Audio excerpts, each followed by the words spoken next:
Hello, my lapidary and pottery friends. So you want to learn how to polish up some zebra agate? Well, maybe not quite this big, but we'll make a cabochon out of one. In this quick tutorial, I'm going to show you how to shape your cabochon as well as bring out a super beautiful polish. So let's go ahead and get started. But first, don't forget safety. Here's a quick guide of safety steps that we should be practicing. Make sure you're wearing safety glasses. You may need a pair of gloves. And don't forget to have proper ventilation. You don't want to be breathing any of that rock dust. All right, now we're ready to start. So here's my soon-to-be cabochon. I've got my dop stick already mounted on here. So you can see I've got my pattern traced out for the cabochon. It's going to be about that small. And we're going to be knocking off all of this meat on the 80 grit diamond disc right now. So that's going to be our first step. So we want to make sure we got our water flow coming out. Just beautiful. Everything looks clear. We're ready to start this bad boy. Sometimes it helps to put the dop stick on last after you've already rounded out the shape that you need. But for this project, we'll just leave it on and we're not going to worry too much about it. We're just going to trim this off real quick.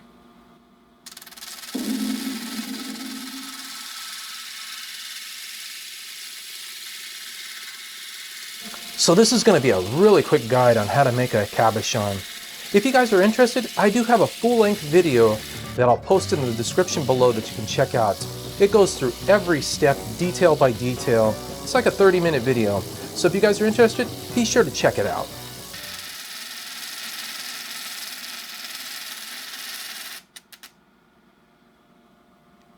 All right. So as you can see, we've got our shape nicely cut. You're probably wondering why I've got the black line so close here. This was actually a mistake. I had to draw it twice. I used too small. I was like, you know what? I've got a lot of real estate left, so I actually made another line. So if you do something like that, it can be a little bit confusing, and it's probably confusing to look at it right now. So we're ready to move on to the next step. So what exactly is the next step? Well, really quite simple. What I like to do, these cabochons is to take this long axis, which is going to be the long end. See how it goes up and down like this? And then you have the short length here. I call that the short axis. We're going to take the long axis and we're going to rock it back and forth just like this. And that's going to start to dome out the long axis on here. And we'll do that with the other side once we're complete and it looks really nice. We'll just start to rock it back and forth that direction. It'll be really simple. So I was running pretty low on water. I had to refill this up. We're going to turn this back on. There we go. And again, it's going to be that long axis. It's going to be back and forth just like that.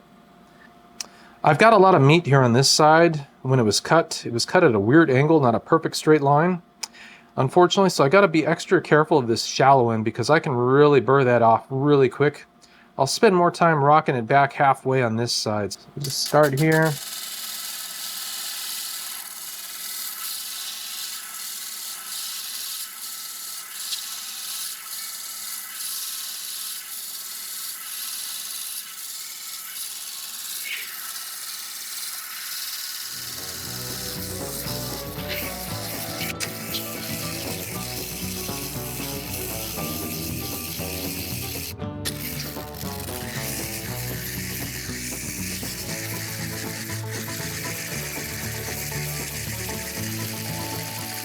Just beautiful, nice and smooth. You can see how I've got this nice dome starting. I didn't cut off too much of the meat here. It's about even all the way around. This side, yeah, it's about even. We're not going to worry about that because this is going to form 4 different peaks right here that we'll knock off eventually. The next step is to go over this short axis. So we're just going to be rocking it back and forth just like this. And again, just take your time. You want this to be a nice, beautiful, happy rock in the end.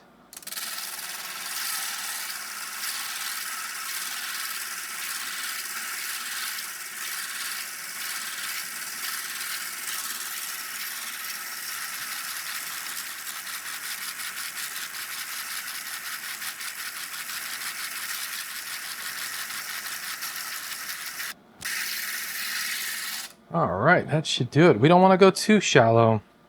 This is a really thin specimen right here. So you can see on the short axis how we've got this nice rounded out section right here. And then of course the long axis has this nice rounded out section. It hits a speed bump, but that's because we were rocking it back and forth this direction. Our goal now is to knock out each one of these high corners. So for this, we're going to make sure we're rotating that rock around. Kind of just pivoting it from the dop stick. If you're using a dop stick, it's going to make life so easy. I'm running pretty low on water. I may have to fill that up again, but just keep this guy rocking back and forth till he's nice and happy.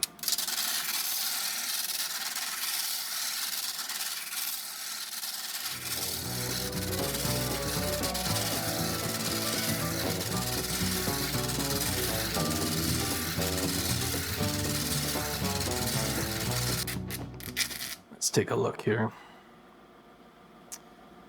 Yeah, that is pretty nice. So yeah, you can see we've got a nice dome that's now formed. This is beautiful. It's a nice smooth transition. I don't see any flat surfaces. It looks a little bit flat here, but it's not. When I feel it with my finger, it goes across just nicely. Just beautiful. So let's get this 180 grit diamond disc installed now.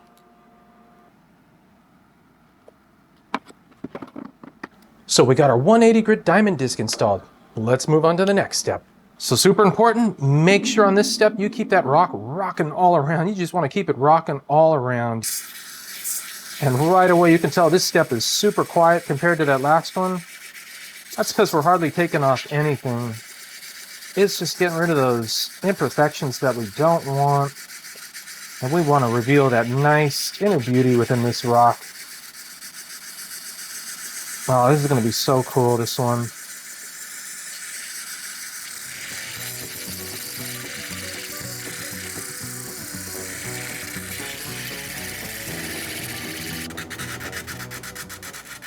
All right, this is sounding pretty good. Let's take a quick look at it. Yep, I think we're ready to move on to the brown disc right now, guys. Oh, this is just beautiful. So I've got right here the brown disc. All we got to do now is install this, and we're in the home stretch, guys. So this is going to be the final step before we move on to that final beautiful polish. Oh, I can't wait.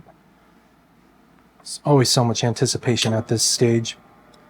We'll turn that on. Make sure we got some good water coming out. And again, for this step, just keep that rock rocking her all around.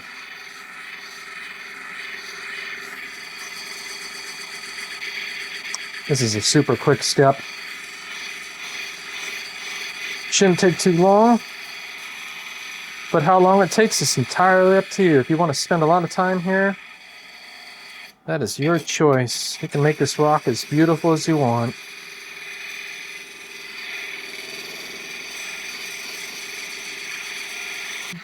Let's go ahead and take a look.